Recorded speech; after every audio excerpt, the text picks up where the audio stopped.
Praise the lord. Hallelujah.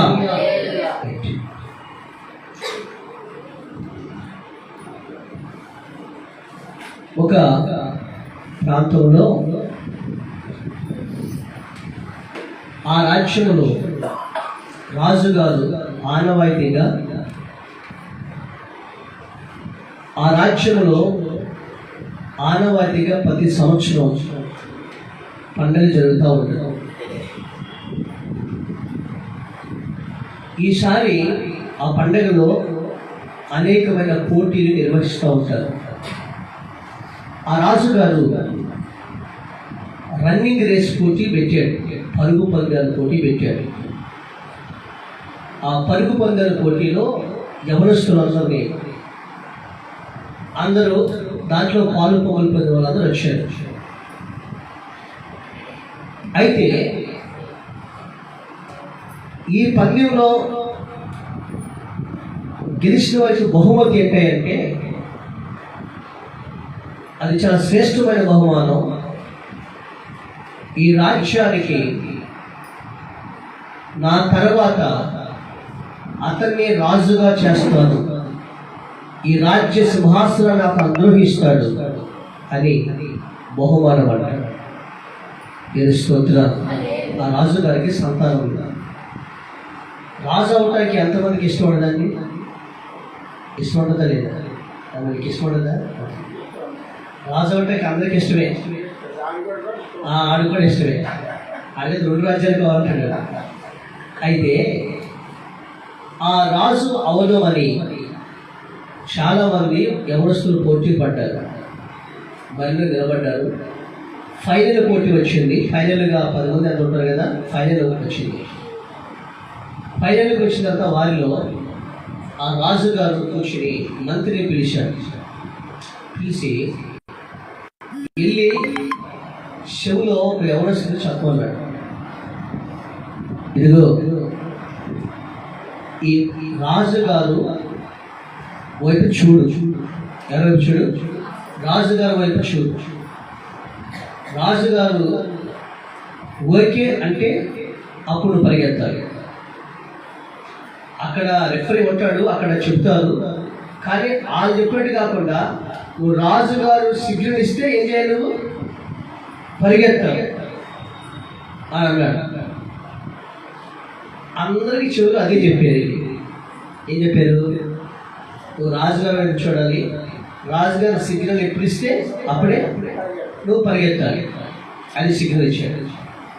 So అందరూ running రేస్లో ఉన్నాడు. అక్కడ రెడీగా జెండా పట్టుకుని ఉన్నాడు. విసిరి వేశారు. తర్వాత 3, 2, 1 స్టార్ట్ అన్నాడు. అనేవారికి దాంట్లో ఒక 5 వెళ్ళిపోయారు. పరిగెత్తుకుని వెళ్ళిపోయారు. ఒక్కరోజు రాజు కోసం చూస్తున్నాడు, సిగ్నల్ కోసం చూస్తున్నాడు. రాజుగారు నవ్వుతూ ఉన్నాడు. మిగతా వాడు కూడా మొత్తానికి మంత్రి నాకు ఏదో జిమ్కి ఇచ్చినట్టున్నాడు, రికమెండ్ చేసినట్టున్నాడు, కాబట్టి నాకేదో బహుమానం పోతుంది, ఏడు మాట్లాడకూడదు, మంత్రి మాట్లాడకూడదు అని చెప్పి ఈడు పరిగెత్తాడు. తర్వాత 2వ వాడు అన్నాడు, వాళ్ళందరూ పరిగెత్తాం, రాజుగారు ఇంకా సిగ్నల్ ఏంటంటే అని ఎవరికి విడిగా చెప్పారు కదా. రాజుగారు ఇంకా నవ్వుతున్నాడు, ఏం చెప్పలేదు. తర్వాత అందరూ ఆడు పరిగెత్తాడు, మంత్రి రాజకీయం చేస్తున్నాడు అని. తర్వాత 3వ వాడు పరిగెత్తాడు. మొత్తం 3 నిలబడ్డారు. వీళ్ళు పరిగెత్తారు. ఆఖరికి ఒక్కడు ఉన్నాడు. రాజుగారు ఎప్పటికీ సిగ్నల్ ఇవ్వట్లా. ఈయన మాత్రం రాజుగారు వైపు చూస్తున్నాడు. ఎవరు? ఒక్కరు వాడున్నాడు. ఆయన చూస్తారని ఇంక ఇవ్వాల. మొత్తం వెళ్ళిపోయారు, ఫుల్గా వెళ్ళిపోయారు. తిరిగి వచ్చేసారు. వచ్చి జెండా పట్టుకుని వచ్చాడు. బావిలో కూడా వచ్చాడు. పాపం నీరసంగా రాజుగారు సిగ్నల్ ఇవ్వలేదు. ఏదో మా అమ్మకు బహుమతి చేస్తానని చెప్పాను నేను, కానీ నేను ఇన్నది అబద్ధం అంటావా, ఈ మంత్రి అబద్ధం చెప్పాడంటావా అని అసలు అనుకోలేదు. మనమైతే అనుకుంటాం. కానీ ఈయన మాత్రం ఎవరో సిగ్నల్ కోసం చూస్తున్నాడు. రాజుగారు మాట నన్ను చూస్తూ ఉన్నాడు. సరే రాజుగారు చెప్పాడు కదా అనుకున్నాడు. అసలు మొహం మాత్రం కిందకి వేసాడు. అందరూ పోటీల్లో మరి అంటే మనం చూడు, మనకి ఏం ప్రపంచం అంతా ఏమో దొరుకుతామో ఏంటంటే ఒలింపిక్స్. ఆ ఒలింపిక్స్లో గోల్డ్ మెడల్ కూడా కప్పు కూర్చున్నట్టుగా ఉంటుంది ఇక్కడ. పాపం తల తీసుకున్నాడు. ఆ గెలిచినాడు మొత్తం జెండా పట్టుకొస్తున్నాడు, వాడు ఊరు జెండా పట్టుకొస్తున్నాడు, అందరూ విజిల్ చేస్తున్నారు, బాగానే ఉంది. రాజుగారు అనౌన్స్ చేయబోతున్నారు, అందరూ శ్వాసిస్తున్నారు. అప్పుడు రాజుగారు కప్పు తీసుకుని అడిగి నిలబడ్డాడు, బహుమతి కూడా నిలబడ్డాడు. అప్పుడు ఏం పెట్టాడంటే పరిగెత్తకుండా ఇక్కడ ఉన్నాడు చూసారా, అతని పేరుని పిలిచాడు. చదవకూడదు కానీ అదే లేదు, అతని పేరుని పిలిచాడు. పిలిచి అతనికి అనౌన్స్ చేసిన ప్రకారం ఈ రాజ్యంలో నా తర్వాత ఇతని యువరాజుగా చేస్తున్నాడని తన తల మీద కిరీటాన్ని పెట్టి అతని యువరాజుగా చేసి తన కుమార్తెని ఇచ్చి వివాహం చేసి తర్వాత రాజ్యాన్ని అతని చేతికి అప్పగిస్తానని చెప్పాడు. మీరు స్తోత్ర లేదా ఊరుకుంటారా? అదే రాజుగారు, అదే మంత్రులు అందరూ అడుగుతారు, అదేంటి ఈయన కదా కష్టపడి పరిగెత్తాడు, కష్టపడి దాన్ని బోర్డర్ టచ్ చేసి మనం తిరిగి వచ్చి జెండా పాతాడు కదా అంటే, ఈ 10 మందికి మంత్రి గారి ద్వారా ఒక కబురు పెట్టి పంపించాడు. గెలిచిన వాళ్ళు అడిగాడు, ఇంకేం చెప్పాడు? రాజుగారు చెప్పండి, రాజుగారు సిగ్నల్ ఇస్తేనే పరిగెత్తాలని చెప్పాడు. అప్పుడు అక్కడ రెఫరీ ఊపేవాడు కాదు ముఖ్యం, విజిల్ వేసేవాడు కాదు ముఖ్యం, ఇతను రాజుగారి మాటకి చెప్పండి విధేయత చూపించాడు. ఎవరి మాటకండి? రాజుగారి మాటకి విధేయత చూపించాడు కాబట్టి ఇతనికి బహుమతిని నేను ఇవ్వబోతున్నాను అన్నాడు. చెప్పండి. అంటే రాజుగారి మాటని ధిక్కరించిన వాడు, ఆ మాటని కాదన్న వాడికి బహుమతి ఇవ్వడు కదా. రాజుగారే స్వయంగా చెప్పాడు. అందుకే ఇతనికి బహుమతి, నాకు విధేయుడయ్యాడు, నా మాటకి లోబడ్డాడు. అతను అందరూ ప్రైజులు వస్తుందని పరిగెత్తున్నా దేని వైపు చూడకుండా నా వైపే చూశాడు కాబట్టి నాకు విధేయుడయ్యాడు, నా మాటకి లోబడ్డాడు, ఇతనికి నేను బహుమతి ఇస్తున్నానని చెప్పి అతను రాజుగా అతని సింహాసనాన్ని కూర్చోబెట్టాడు. చెప్పలతో స్తోత్రం. ఈరోజు మీకు చెప్పే విషయం ఏంటంటే, అతని బహుమతి దేంట్లో దొరికింది? కష్టపడి పరిగెత్తిన దాంట్లో అతని బహుమతి వచ్చిందా? మరి దేంట్లో వచ్చింది? మాటకి విధేయత చూపించడం వల్ల ఏమొచ్చింది చెప్పండి? బహుమతి వచ్చింది. ఈరోజు నేను అంట, జీవము కలిగిన దేవుడు కూడా, జీవం కలిగిన దేవుడు కూడా నీతో చెప్తున్నాడు ఏంటంటే, చూడండి, బహుమతి నీకు కలగాలంటే, శ్రేష్టమైన బహుమతి కలగాలంటే ఎవరు తెలుసండి? రూతు గ్రంథం 2వ అధ్యాయం, రూతు గ్రంథము 2వ అధ్యాయం, రూతు గ్రంథము 2వ అధ్యాయం.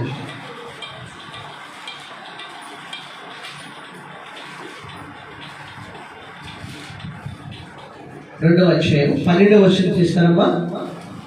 12వ వచనం చదువు. యెహోవా తీసిరమ్మా, అందరూ నాతో కలిసి మాట చెప్తారా? యెహోవా నీవు చేసిన దానికి ఆయన ప్రతిఫలమిచ్చును, సంపూర్ణమైన బహుమానము. చెప్పు. సంపూర్ణమైన ఇశ్రాయేలు దేవుడైన యెహోవా రెక్కల కింద సురక్షితముగా ఉన్నట్లు నీవు వచ్చితివి. ఆయన నీకు సంపూర్ణమైన బహుమానము ఇచ్చునని దేవునికి స్తోత్రం కలిగినగా. ఎవరెక్కల కింద? ఎవరెక్కల కింద? రూతుతో అంటున్నాడు, ఆమెకు బహుమతి కావాలంటే ఏం చేయాలంట? అమ్మా, నీవు యెహోవా రెక్కల కిందకు వచ్చావు. ఎక్కడి నుంచి వచ్చింది? అని చదువుతాడు కదా, నీ జన్మభూమిని, తర్వాత నీ తల్లిదండ్రులను, తర్వాత నీకు కలిగిన వారిని. చదువు పై చదువు ఉంది కదా, అంతకు పైన నీ జన్మభూమిని, తర్వాత నీవు నీ తల్లిదండ్రులు. ఎన్నో వచ్చిన అది? 11వ వచనం చూడండి, 2:11. నీ జన్మభూమిని విడిచి ఇంతకు ముందు నీవు ఎరగని జనము యొద్దకు వచ్చితివి. దేవుని స్తోత్రం. అంటే ఆమె తన తల్లిదండ్రులను, తన జన్మభూమిని, సమస్తాన్ని విడిచి ఎవరి దగ్గరకు వచ్చింది? అదని చెప్పండి, యెహోవా రెక్కల కిందకి వచ్చింది. దేవుని స్తోత్రం. అంటే అంతకుముందు మోయాబు రెక్కల కింద ఉండేది. మోయాబు అంటే ఏంటది? ఆ దేశం విగ్రహారాధన దేశం. అక్కడుండగా ఆమె జీవితం ఏమైపోయింది? మూడైపోయింది. ఇప్పుడు ఎక్కడికి వచ్చింది?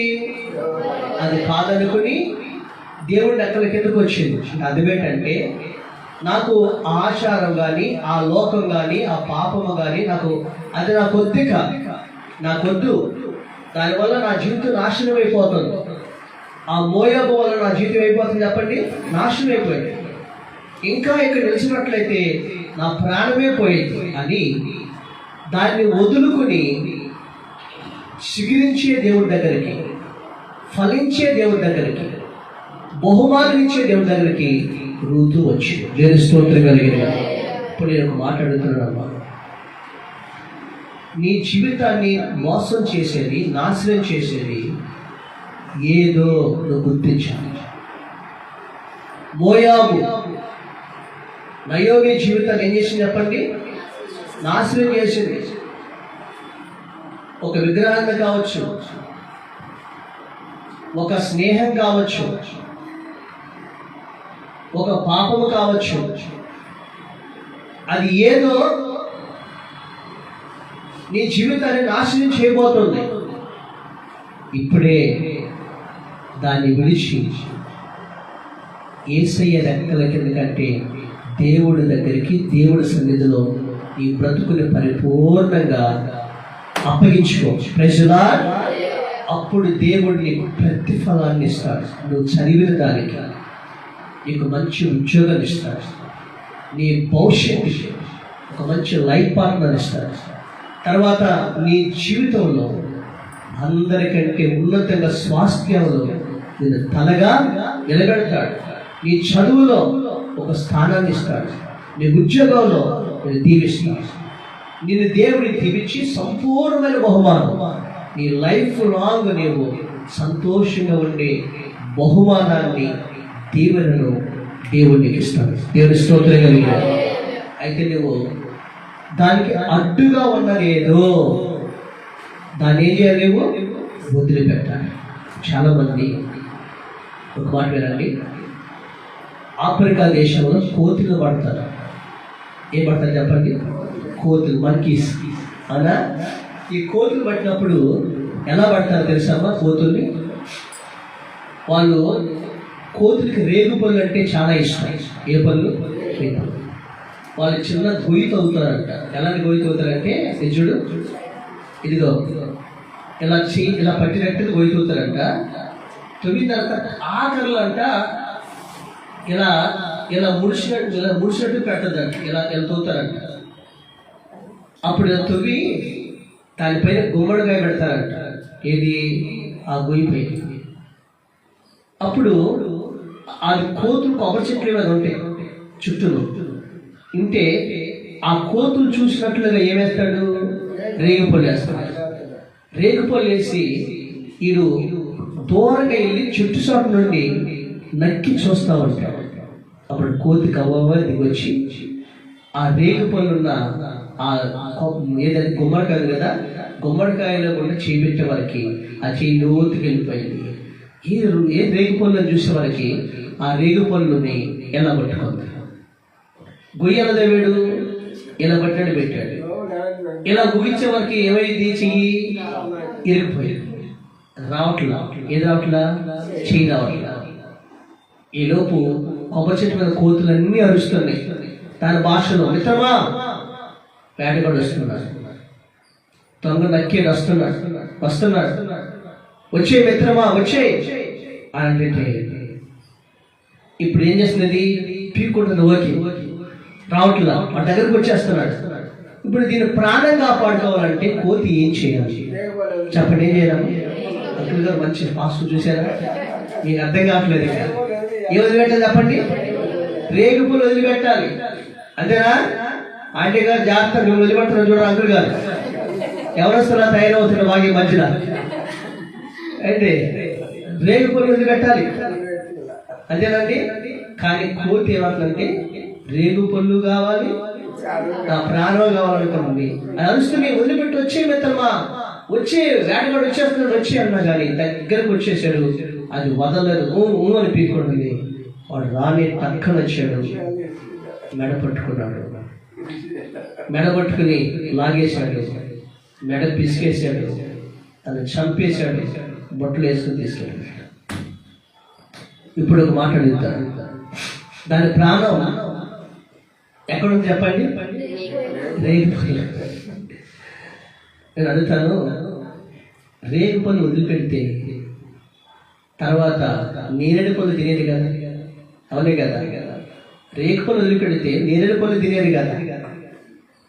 ఈ రోజుకు మార్చి ఆ రేగు పళ్ళని సాతానుడు ఏం చేస్తాడంటే, ఆ రేగు పళ్ళు అనే సంసోనికి దిలీలా వేసాడు కదా. ఎవరేసి చెప్పండి? దిలీలా వేస్తే ఆ దిలీలాను వదిలిపెట్టలేకుండా సంసోను ప్రాణమే పోయింది. మీకు అర్థమైందా? ఇస్కరియోతు యోధాకి